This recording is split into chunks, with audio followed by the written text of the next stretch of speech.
জুনায়েদ আহমেদ পলক এবং সাবেক অবৈধ এমপি সাদেক খান এবং কমিশনার সলিলুল্লাহ ছলু তাদেরকে এই একটি মোহাম্মদপুর থানার একটি হত্যা মামলায় তদন্তকারী হত্যা প্রচেষ্টা মামলা তদন্তকারী কর্মকর্তা আদালতে রিমান্ড প্রার্থনা করে তাদেরকে উপস্থাপন করেন।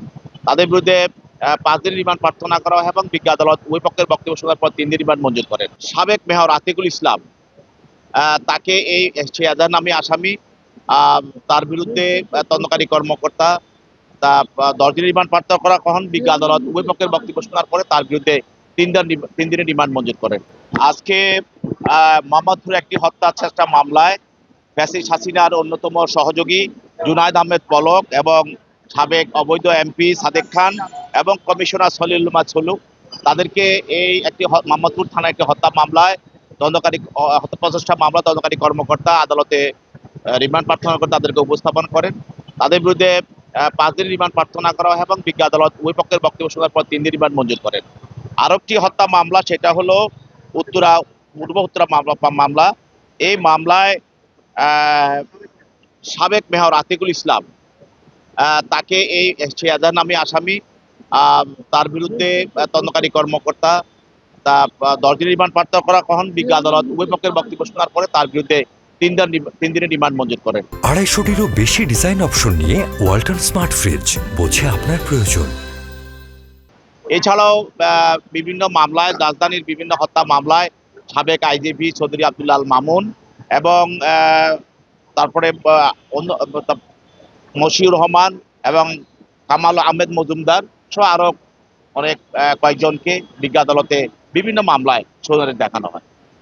আজকে আপনারা শুনানিতে দেখলাম যে আসামি পক্ষের অনেকেই বলছেন যে বারবার রিমান্ডে নেওয়ার প্রয়োজন নেই, সেখানে আপনারা কি বলেছেন?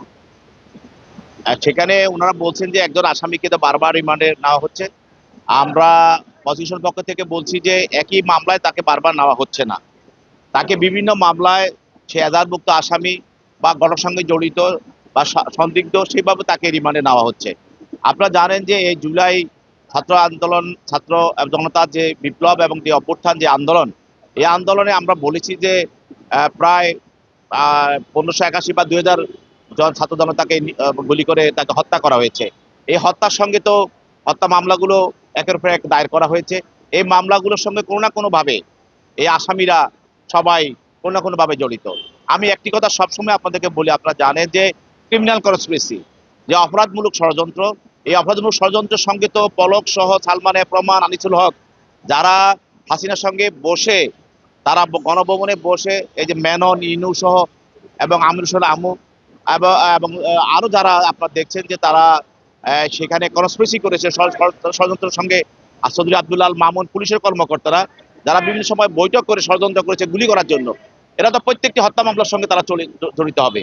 কারণ তারা প্রত্যেকটি হত্যা মামলার সঙ্গে তারা জড়িত হবে, এই জন্য তারা গণভবনে বসে, বিভিন্ন জায়গায় বসে তারা এই হত্যা প্রসেসের সঙ্গে জড়িত ছিল এবং কনস্পিরেসিতে জড়িত ছিল এবং তারা ষড়যন্ত্রে জড়িত ছিল। অতএব এই মামলা তারা কেউ রেহাই পাবে না। অতএব এই মামলা, প্রত্যেকটা মামলা তাদেরকে রিমান্ডে জিজ্ঞাসাবাদ করতে হবে।